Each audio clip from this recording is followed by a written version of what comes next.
Chapter 7. Marin. I was working at my computer, minding my own business, when my family, as usual, barged in by using their key. They never knock. They just barge in. I turned around when I heard the key turning in the lock and saw the door opening. My attendants went out together, so I was in my room alone. Mitch was at an away game, so I couldn't call him. He was 2 hours away. So I was finishing Mara's assignment, one of the many assignments she had me doing this week. "Did you finish my English assignment yet?" I heard her voice yelling at me. "Yes, I'm just working on it now, Mara." My dad came in behind her and stepped up to my chair. "How about my business assignment that I had you do?" "You mean the fact that you have me doctor all those business dealings to say that you're making less than you actually are?" "Yes, I'm done this week's business accounting." I put my fingers up in quotations. "Don't you dare sass me. I am your father." My father has curly blonde hair and blue eyes like Mara and me. He always wears a permanent scowl. My mother, who has dark hair that is always in the latest style, and dark brown-shaped eyes that always looked evil, like she was a cat about to strike and scratch you with her claws, came in right after them. "What about the invitations for the ladies' auxiliary? I told you I needed those last night." "Yes, I've got them right here." I went into my desk and pulled out the sample invitation. My mother grabbed it from me and took a look at it. "These are the wrong color, Marin. You're so incompetent. Good Lord, I would think you would have known by now how to do a decent invitation. Mom, you can't expect Marin to do anything right. Don't you know that by now?" As usual, I ignored Mara's snide remark and kept on doing what I was doing, and reminded myself there was only a few months until college. Only a few months until college. Is there anything else that you three wanted? Fed up and tired of this crap, I turned around to face them. They were all dressed to go to the yearly hospital charity ball that they go to. The one that is reportedly for the hospital, but is really a drug deal undercover. Or at least all the money goes to drug dealers and sex traffickers. "No, there's nothing now that we need from you. We just came to see if you did what we asked you to do, and to make sure what we wanted was done. All we ask you to do is a little help for the family. You can't do chores or much of anything else. All we're asking of you is to contribute a little bit to the household." My mother said, "Your mother's right. Your work is adequate, but you need to be perfect, especially with my business accounts. If the government finds out what I've been really doing with Compton Knowles, I would go to jail for the longest time, and it would be your fault." "Yes, I understand that, Dad. And don't worry, all your orders will be followed to a T." My mother came up to me and gave me a backhanded slap that I felt all the way through my face. My eyes nearly came out of their sockets. "Don't talk to your father like that, you ungrateful little ingrate. Your father is working hard for the whole family, and he deserves a little respect." I will not cry. I will not cry. These people don't deserve my tears, I said to myself. "Is there anything else you wanted?" "No, just to tell you that we'll be home about 11:30 from the gala, and that we need our request done by tonight." "Yes, Mom, I got it." "Everything's clear. Is there anything else?" "No, there is not." My 3 family members marched out my door without even saying goodbye or asking how I was doing. I worked all night. First, I finished Mara's assignments, checking to make sure the writing was different from mine.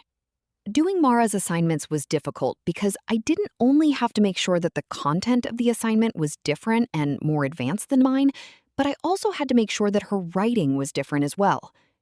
Early on in my life, I had perfected what I called Mara's writing, so that the teachers couldn't tell that I did both assignments. After Mara's work was done, I opened up another document and worked on Mom's invitation. I created a few selections, and I was planning to show her all of them, and she could choose which one she wanted for her ladies' meeting. Ostensibly, it was for the ladies of the community to see how they could help other people and other charities, and for our community. But it was really a gossip session, where they insulted and made fun of people who were less fortunate than they were. After I was finished making about 6 different kinds of invitations with the same wording, I worked on doctoring the books for Dad. I took the actual numbers and added $5 million to each of the ledgers for the drug dealers. And then I took away that money for the ledgers for the government, so it looked legitimate, and Dad could siphon off that $5 million that we actually made for all his businesses. After doing all my family's dirty work, I was so tired. I was not only physically tired, but I was emotionally tired.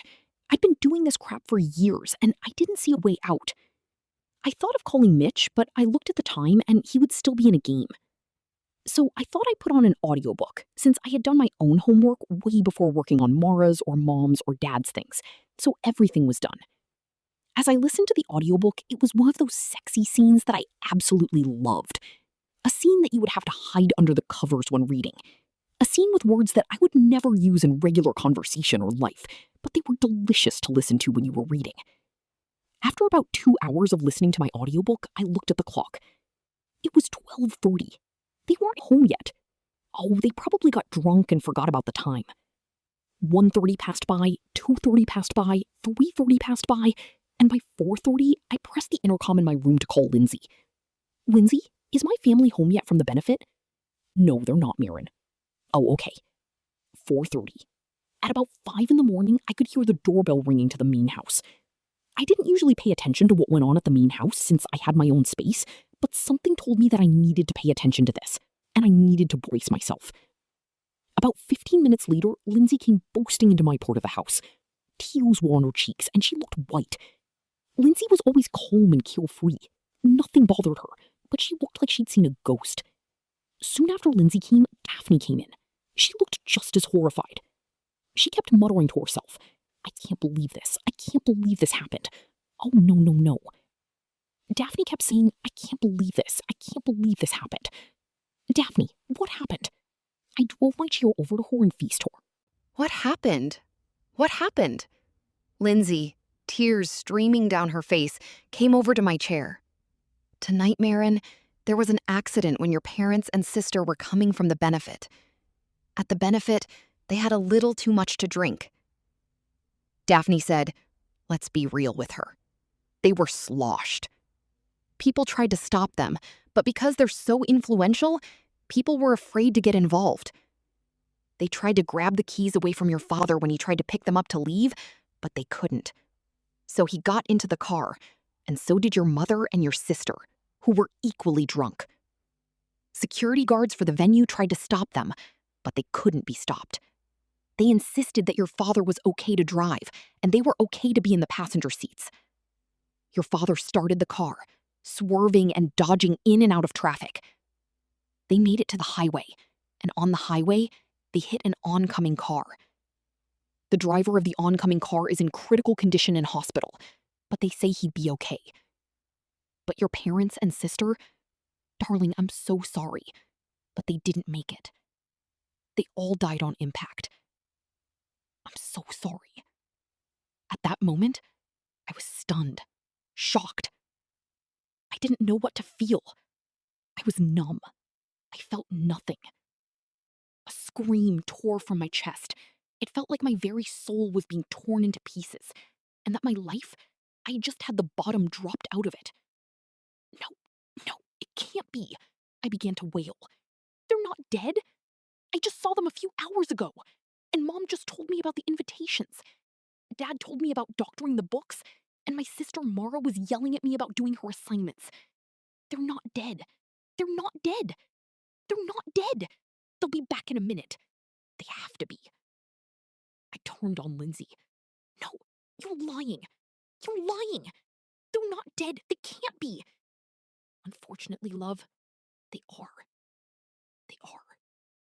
They all passed. You can take comfort that they all passed on impact, so they didn't feel anything. It was here 1 minute and gone the next. I'm so sorry. No, no, no.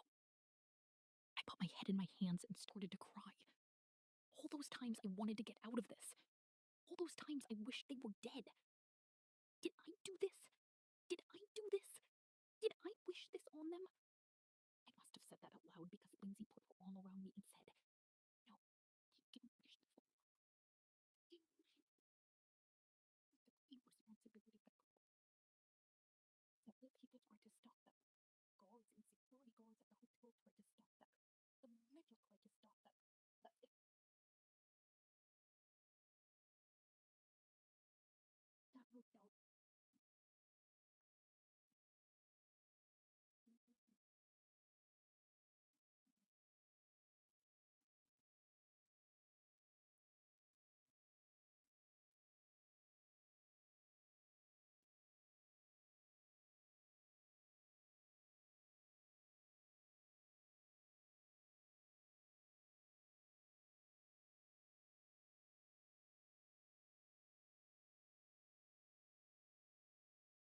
After the shock wore off and I could think somewhat clearly, one thought reverberated in my mind. I need Mitch. Mitch, I was just putting my clothes on after the game when I heard my cell phone ring. Hello? I picked it up. I knew it was Marin because of her number on my cell phone, but I didn't hear anything on the other line. Hello, Marin, baby, are you there? Mitch, all I could hear was hiccuping sobs in her voice. I knew in my gut something was wrong. This was not Marin at all. She was usually bubbly sounding and carefree when she called me bursting with some news. Baby, what's wrong? You sound terrible. Are you near a TV? No, I'm at the game. I'm not near a TV. How about your phone? Do you have internet on your phone? Honey, of course I have internet on my phone. Yes, I wasn't thinking. Marin, forgive me. It's all so awful. What's awful, Marin? You're scaring me. Just look on your phone. The news is everywhere. It just came out. Look on your phone and call me back. She hung up without saying goodbye. I looked at my phone. I got tons of notifications. On second thought, I noticed that everyone was quiet around me. The players were usually noisy and jubilant after a win like tonight's. Even though Coach wasn't here because he was at the benefit, we still won. The atmosphere should have been jubilant. We should have felt untouchable. But there was an oppressive mood to the whole thing. The assistant coach, who was taking over for Coach Jenis in his absence, came into the room as I was looking on my phone. Reading the headlines, a fatal accident killing Coach Jenis, his wife, and one of his twin daughters, Mara Jenis. As I read the article, I was shook to my core. It said that coming back from the benefit, Coach Jenis and his family had all been drinking. On the highway, they got into an accident hitting someone in a minivan. The person in the minivan was in critical condition, but Coach Jenis, his wife, and Mara were gone, all dead on impact. I was stunned and couldn't believe what I was reading. The assistant coach said with tears in his eyes, I'm sure many of you have heard the heartbreaking, heart-wrenching news by now, that the Jenises all died tonight in a fatal car accident. We don't know more than that, but we do know that their blood alcohol levels were tremendously high, including Mara's, although she was underage. I know this shakes Creighton McTominay, but we will get through this and come out better. I don't know what will happen to the football season. None of that has been worked out yet, but I will let you know when I have more details. All the students were crying. Some of them were staring into space. Some of them were not saying anything. The spirit of grief and oppressiveness was palpable. But my first thought was of Marin. In one night, one fell swoop. She had lost both her parents and her sister. They were all mean and insufferable, but still her family. What was going to happen to her now? I grabbed my phone and rushed out of the locker room to call her. I pressed her number. She answered on the first ring. Mitch? Oh God, Mitch, did you hear? Yes, I heard, baby. I heard, and I'm so sorry. Mitch, what am I supposed to do now? Mara, Mom and Dad are gone. What's going to happen to me? What's going to happen to the house? What's going to happen to this town? Oh my God, Mitch! When I think of all the times I wish them dead or I wish that I could get out of here. I didn't mean like this. I know, baby. I know. I didn't mean like this either. But it will be okay. Mitch, now I have no one. You have me, sweetie. You have me. I'm right here. I'm coming home as soon as I can. The team is loading up the bus tonight. I'll be there in a few hours. Hold on, honey, hold on. The team loaded up the bus and drove home in complete silence. No one said a word. You could hear a pin drop in the whole entire bus. Everything was so uncertain. The Jenises were the backbone of our town. They owned everything. What would happen to all the businesses and all the jobs? Who would take over ownership of all of that? I couldn't think of any of that now. The only person I thought of was Marin. Marin, all alone in the world with no one to be there for her. About 2 hours later, we got to the school. It wasn't 2 minutes after the bus stopped when I got off the bus and jumped in my car. I must have broken a lot of traffic laws trying to get to Marin's house. When I got there, I knocked on the door, and this time, Lindsay answered. Lindsay's not one to hug me, but this time when she saw me, she gave me a big hug. Mitch, she said, I'm so glad you're here. Marin needs you. I'm so sorry I know he was your coach. Yeah, I am too. I stepped into Marin's apartment. There she lay on the bed, turned away from the door. Hey, I said, but she didn't turn around. I walked beside her bed, put my hand on her back, and she still didn't turn around. Then I did something that I'd never done before. I took my shoes off and got in the bed right beside her. "Hey," I whispered to her in her ear. She finally turned around. Her face was stained with tears, and she looked white as a sheet.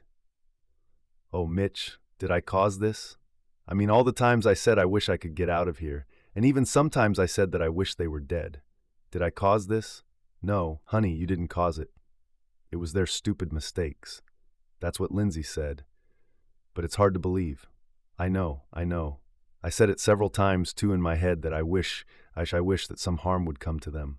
But none of us caused that accident with our words or wishes or anything. Mitch, they weren't the best of people, but they were the only family I had. They were awful to me, but they were the only family I had. What am I supposed to do now? We'll figure it out, babe. I'm here for you. I'm not leaving you at all. She turned into my arms, then rested her head on my shoulder and cried. Cried and cried and cried. I knew that this day would change both of our lives forever. I just didn't know how or what was in store. But whatever was in store, I knew we would face it together.